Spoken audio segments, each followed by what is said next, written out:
आवाज खोल दे यार। हाँ यार, इसकी फुल आवाज कर दो। लगता है मोदी से मिल गया है। मंदिर बांटा, मस्जिद बांटी, मंदिर बांटा, मस्जिद बांटी, बांट दिया भगवान को। कोई शर्म करो बीजेपी वालों, मत बांटो इस देश के भोले भाले इंसान को, मत बांटो इस। लेकिन मैं मस्जिद भी जाता हूं, मेरा सर कुरान के सामने भी झुकता है। मैं कि अगर कोई सरदार किसी मुसलमान भाई के साथ और किसी हिंदू भाई के साथ अन्याय कर रहा है तो मेरा गुरु ये कहता है कि आपने अन्याय के सामने खड़े होना है, आपने सरदार का साथ नहीं देना है। अगर हमने राज नहीं बदला तो ये देश बदल डालेगा मेरा भाई।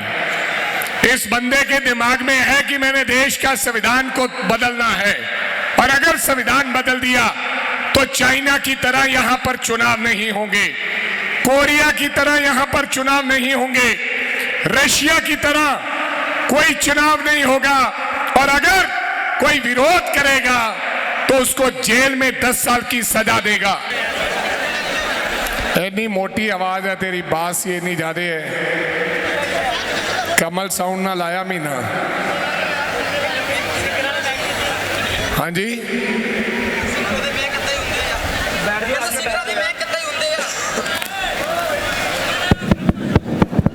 माइक तो कई बार टुटिया जा भी होंगे पर वट कट दिंदा। तेरा कोल तो एडा जुगाड़ है। नहीं ठीक है। बहुत ही आदरणीय मेरे सामने बैठे मेरे बुजुर्गों, भाइयों, मेरी माताओं, बहनों,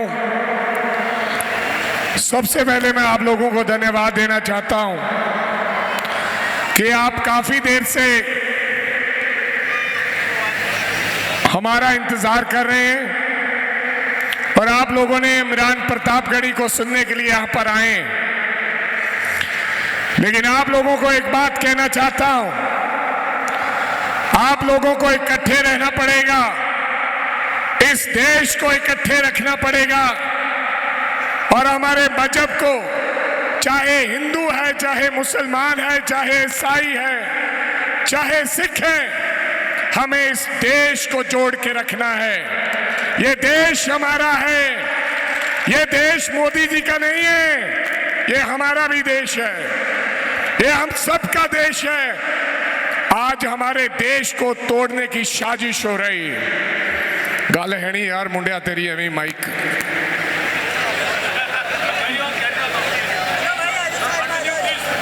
आवाज खोल दे यार। हाँ यार, इसकी फुल आवाज कर दो। लगता है मोदी से मिल गया है। तो भाइयों, अब ठीक है, अब थोड़ा ठीक है। मेरी आपसे गुजारिश है, आज देश के अंदर मुद्दा क्या है? आज देश के मुद्दा है, सबसे बड़ा मुद्दा बेरोजगारी का मुद्दा है। 65 करोड़ लोग बेरोजगार घूम रहे हैं। 100 करोड़ की आबादी वाला देश। हमारे देश के प्रधानमंत्री इस मुद्दे पे बात नहीं करते हैं। क्या कहते हैं देश के प्रधानमंत्री? देश के प्रधानमंत्री कहते हैं, मित्रों, अगर कांग्रेस को वोट दिया तो इस देश की महिलाओं का मंगलसूत्र सुरक्षित नहीं रहेगा। किसको कहना चाहते हैं? धर्म के नाम पर वोट मांगते हैं। 10 साल आप देश के प्रधानमंत्री रहे हैं। आप कहो कि मैंने ये कार्य किया है, आप कहो मैंने ये काम किया है, इस देश को मैं यहां पर लेकर आया हूं। अब मैं हक रखता हूं कि मेरे को आप वोट दो, लेकिन आप कह रहे हैं कि अगर मंगलसूत्र सुरक्षित चाहते हो तो कांग्रेस को वोट मत देना। मैं आपको बताना चाहता हूं, आदरणीय प्रियंका गांधी ने, राजीव गांधी की बेटी ने तलवार साहेब मोदी का जवाब दिया, कहा कि देश की 75 70 साल की आजादी में 55 साल इस देश में कांग्रेस का राज रहा है, लेकिन हमने किसी के मंगलसूत्र को हाथ नहीं लगाने दिया। मेरी मां ने सोनिया गांधी ने इस देश के लिए अपना मंगलसूत्र कुर्बान किया। मोदी जी क्या बात कर रहे हैं। मैंने फिर मोदी जी के लिए लिखा है, मंदिर बांटा मस्जिद बांटी, मंदिर बांटा मस्जिद बांटी, बांट दिया भगवान को।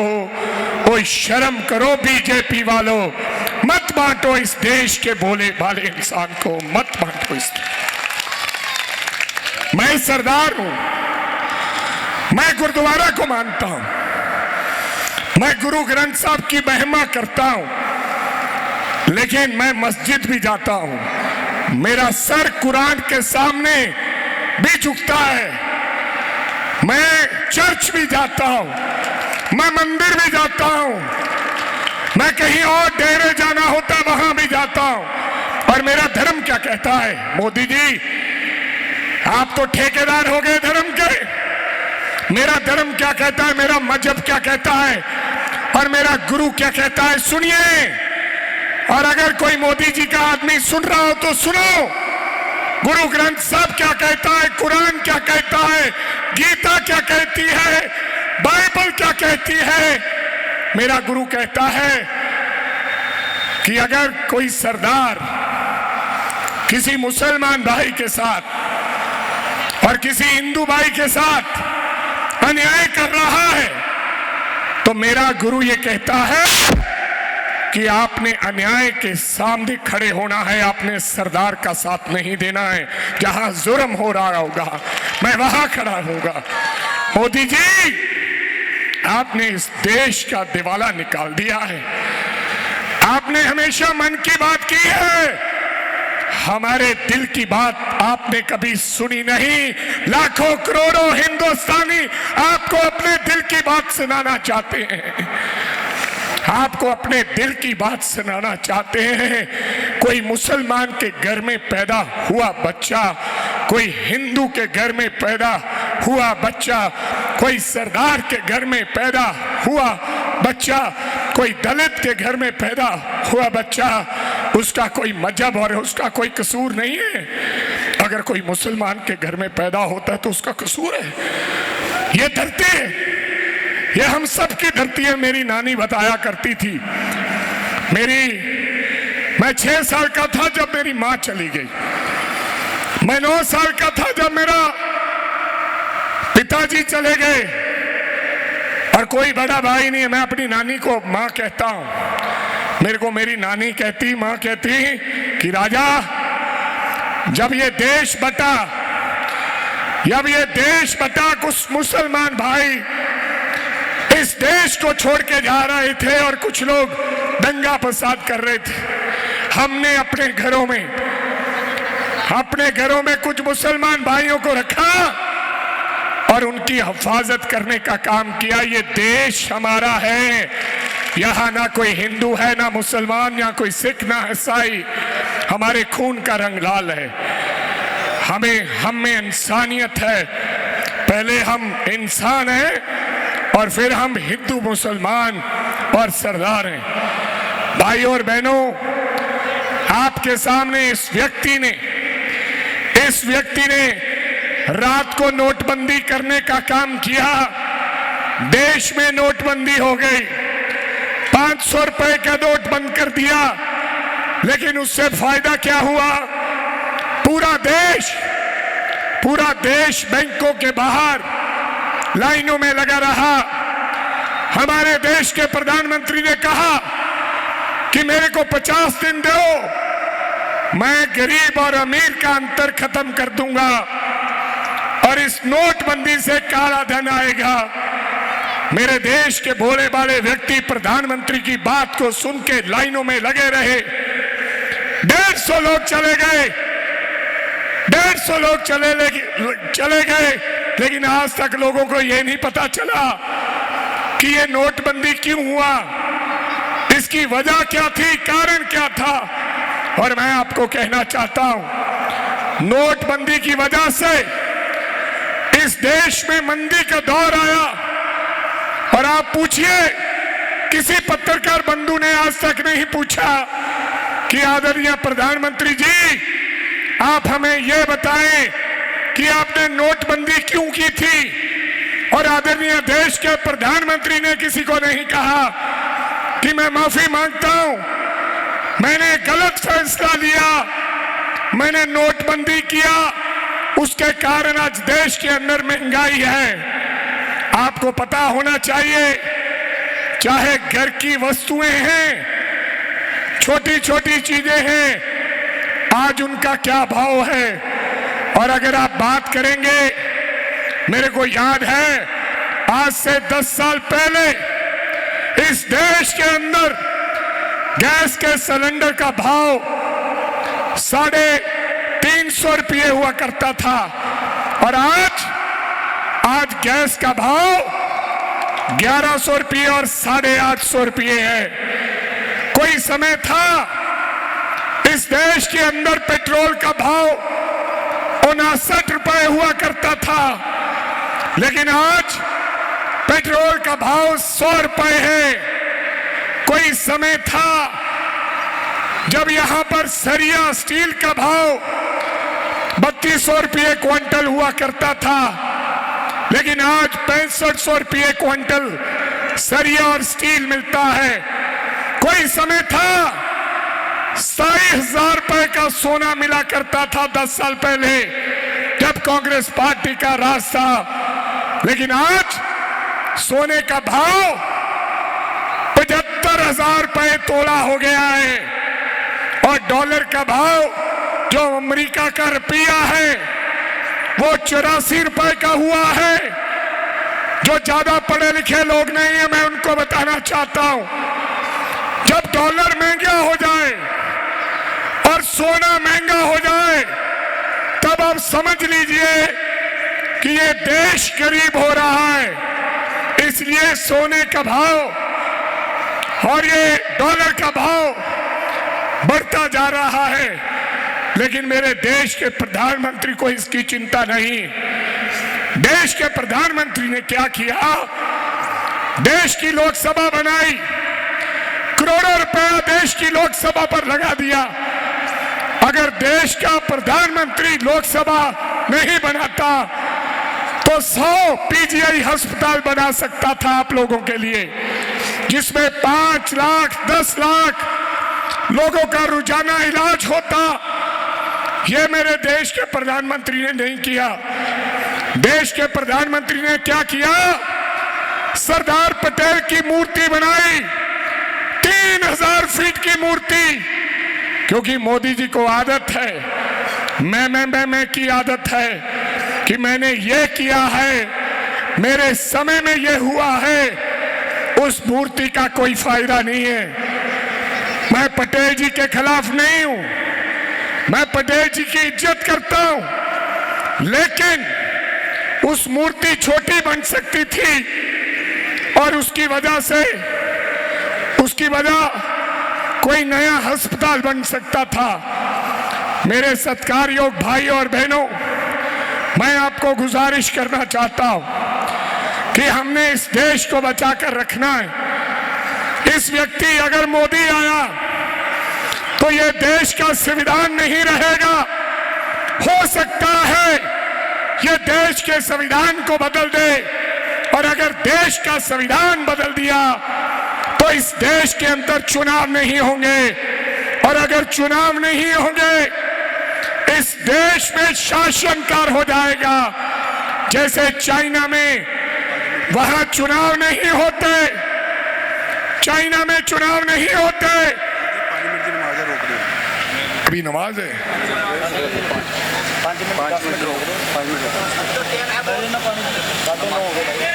नमाज हो रहा है, नमाज हो रही है।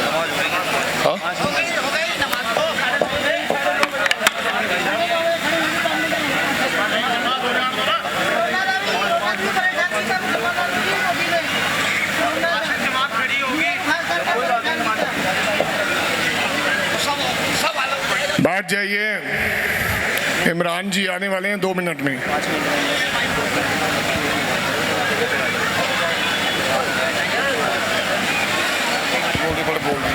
आप सभी से रिक्वेस्ट है, गुजारिश है कि हमारे मुख्य मेहमान इमरान प्रताप। राज बदलने की जरूरत है। अगर हमने राज नहीं बदला तो ये देश बदल डालेगा मेरा भाई। इस बंदे के दिमाग में है कि मैंने देश का संविधान को बदलना है, और अगर संविधान बदल दिया तो चाइना की तरह यहां पर चुनाव नहीं होंगे, कोरिया की तरह यहां पर चुनाव नहीं होंगे, रशिया की तरह कोई चुनाव नहीं होगा, और अगर कोई विरोध करेगा तो उसको जेल में 10 साल की सजा देगा। और कई लोगों ने, मैंने 10 दिन पहले इंग्लिश अखबार हिंदू में पढ़ा था कि जो रशिया के प्रेसिडेंट का विरोध करता था उसको 10 साल अंदर दिया, और वो जेल में भी जब विरोध करा उसने तो उसको धीरे धीरे जहर देकर मारने का काम किया। आपने पिछले दिन ही देखा होगा उत्तर प्रदेश में आपके मुसलमान भाई को, किसी को माटी, मरने पर कोई माटी नहीं देने देगा। यार ये देश में ये क्या हो रहा है, इसके ऊपर हमने नजर रखना होगा। लेकिन आपको कहना चाहता हूं, इसका इलाज क्या है? इसका इलाज है कि हम सबको एक तरफा वोट डालना पड़ेगा। अगर हम बट गए हिस्सों में, तो फिर अगर हिस्सों में बट गए तो फिर हमारा कोई नहीं कुछ कर सकता। आज मोदी को गद्दी से कौन उतार सकता है? कांग्रेस पार्टी उतार सकती है। आदरणीय इमरान भाई साहब हमारे बीच में, जोरदार तालियों से स्वागत करें इमरान प्रतापगढ़ी जी का। आइए इमरान जी, आइए।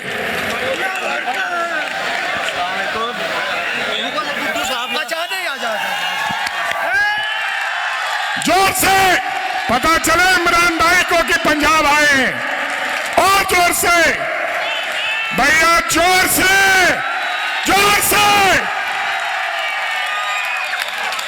तो इमरान भाई आपका स्वागत है, और मैं माइक 1 मिनट के अंदर इमरान भाई को दूंगा। मैं अपनी लास्ट बात कह रहा था, हमें बटना नहीं है। अगर भैया पीछे, बहन जी बाद में अगर हम बट गए तो दुश्मन को हम उखाड़ नहीं सकते। हमें बटना नहीं है। कुछ लोग झाड़ू में बट जाएंगे, कुछ लोग अकाली दल में बट जाएंगे। अगर ऐसा हुआ तो फिर मोदी जी को गद्दी से कोई उतार नहीं सकता। हमें इकट्ठे रहना है और एक तरफा कांग्रेस को वोट कर मोदी जी को उतारने का काम करना है।